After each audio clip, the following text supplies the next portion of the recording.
Hello everyone, welcome back to my channel. How are you guys doing today? I hope you guys are doing well. So this video is from Thomas Sowell and it's titled Thomas Sowell exposes how Obama scammed an entire nation. You guys, I'm excited for this and let's check this video out. Segment 5, our intellectual in chief. Barack Obama got his BA from Columbia, his JD from Harvard. He taught for a number of years at the University of Chicago Law School. May I suppose that Tom Sowell is duly impressed? You might say the road to hell is paved with Ivy League degrees. All right. A few clips of the President of the United States delivering his State of the Union address earlier this year. Clip number 1. Higher education can't be a luxury. It is an economic imperative that every family in America should be able to afford.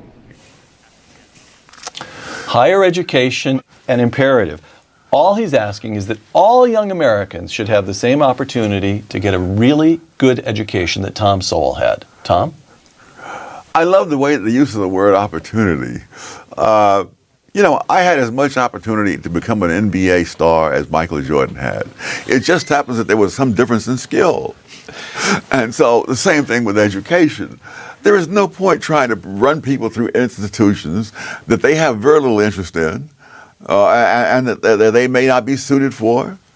In fact, I would argue that one of the problems of American education is you have a lot of people in college who have no interest in what a college is supposed to be, nor is there any reason why they should. And so So you watered down the education of the people who are there to get an education because of the people who are not there for that purpose and who are and who you're trying to appease in some way. And is the impulse that we just saw of Barack Obama and his supporters to constantly, more and more people run them through college, through college, and that's what? That's to enhance the standing of intellectuals in society, to teach more and more Americans to defer to intellectuals? Is that part of what's going on? It's to win votes, frankly. All right. Straightforward as that. President Obama once again. I will not cede the wind or solar or battery industry to China or Germany because we refuse to make the same commitment here. We've subsidized oil companies for a century. That's long enough. This is pre-Solyndra, of course. Pre-Solyndra. Tom? This notion of picking out something and calling it a good thing, like education or affordable housing or whatever it might be, everything is a matter of trade-off. What did the band say there? That he will not cede wind or solar or the battery industry to China or Germany because we refuse to make the same commitment. It's amazing that here is a man talking about 5 different industries, in none of which he has the slightest experience. But because he has these degrees from the places you mentioned, he thinks, and people have told him how clever he is, he now thinks that he can do this. So can you... No human being on this planet could do this. Can you explain, Tom, the particular appeal to intellectuals of the kind you describe here, of the green movement, of the environmental movement? Oh, it shows them again in the role they relish. They're the wise and noble, forcing the rest of us poor dummies to do what's right, even though we don't want to. So it's what your old friend Karl Marx would have described as the will to power. Yes. All right. You don't want to cut them a little slack. You're just saying it's ego and pride and vanity. Yes. All right. Once again, the President of the United States. Tax reform should follow the Buffett rule. If you make more than $1 million a year, you should not pay less than 30% in taxes. And my Republican friend Tom Coburn is right. Washington should stop subsidizing millionaires. In fact, if you're earning $1 million a year, you shouldn't get special tax subsidies or deductions. On the other hand, if you make under $250,000 a year, like 98% of American families, your taxes shouldn't go up. I love it. You're the one struggling. Tom? When people keep their own money, that's called subsidizing them. I love it. That's the brilliance of intellectuals, that they can use words in such a malleable way that they can. I mean, Obama has an absolute talent for saying things that make no sense, but not only sound plausible but inspiring.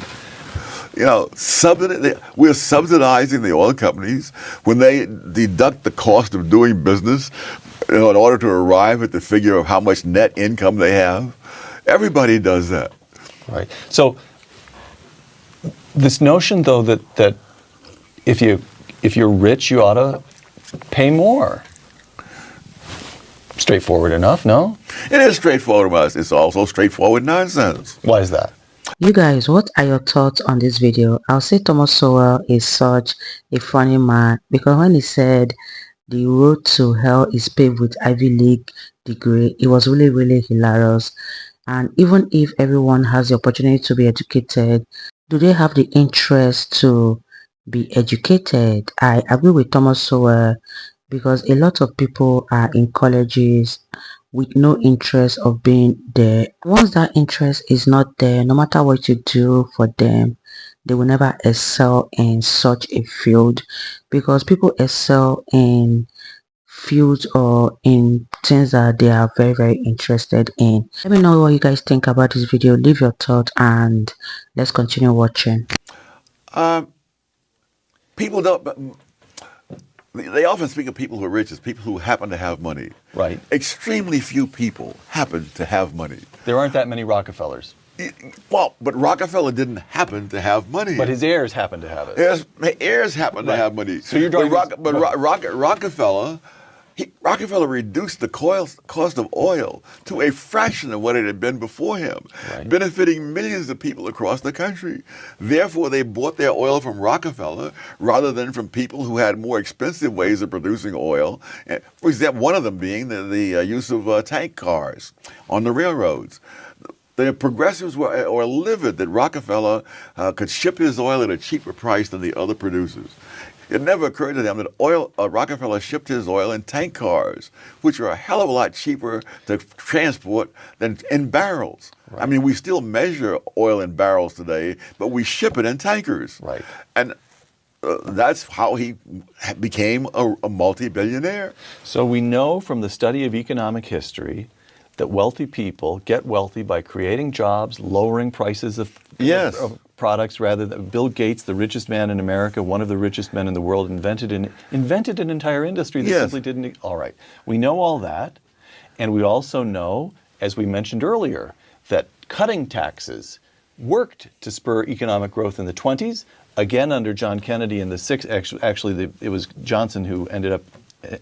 Most of the tax cuts took place, let's call it under the 60s, and then again in Ronald Reagan in the 1980s. And then George W. Bush. And George W. Bush. So how is it that he can stand there in the face of this overwhelming evidence and be taken seriously? I'm not asking now about Barack Obama as an intellectual. I'm asking about the people listening to him. That's the question of the hour. You have people who don't stop and think.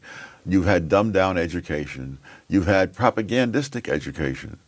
And people, what he's saying connects with all those kinds of things. All right. In fact, it goes the other way too. I was just doing some research on Detroit and its decline, and they kept raising the city income tax. And every time they raised the tax rate, the tax revenues went down. In 2008, Charles Gibson put this to Obama when he was a candidate. He said, "Why are you for raising the tax rate on the rich? Because you often get more revenue at lower tax rates than at the higher tax rates." And he said, well, it's a question of social justice. In other words, he doesn't really care about whether the government raises more revenues. If he can get people mad at the rich and they vote for him, then it's a success. No one will really understand politics until they understand that politicians are not trying to solve our problems. They are trying to solve their own problems, of which getting elected and re-elected are number one and number two. Whatever is number three is far behind. The only thing scarier than what we just watched is the idea that there is a potential of this actually repeating itself in the coming weeks, or perhaps in the next years, because indeed people really don't understand politics. But one thing is sure, politicians do understand people, and that's why they won't hesitate to play the misdirection game to win every possible election until the time when the people's eyes are actually opened. They are long gone. But you let me know what you think about this in the comments below. If you enjoyed it, please give it a thumbs up, subscribe, hit that bell if you're new to the channel. Thank you for watching, and on to the next one. Stay free. Wow, you guys, that was such an interesting one. Thomas Sowell made me laugh in this video, and I'm so glad that Americans are now realizing how Obama fooled them for so long. And if Obama ever returns, I don't think anyone will be voting for him. One thing is for sure, politicians are really smart. They know how to get to people's heads, and I hope that when that time comes for Obama to rerun again, if ever he wants to, people will no longer be foolish to vote for him. But let me know what you guys think about this video in the comment section down below. Thomas Sowell really hit the nail on the head, and I enjoyed every minute of this video, and I believe you guys also enjoyed watching, and I'll see you all in my next video. Bye guys.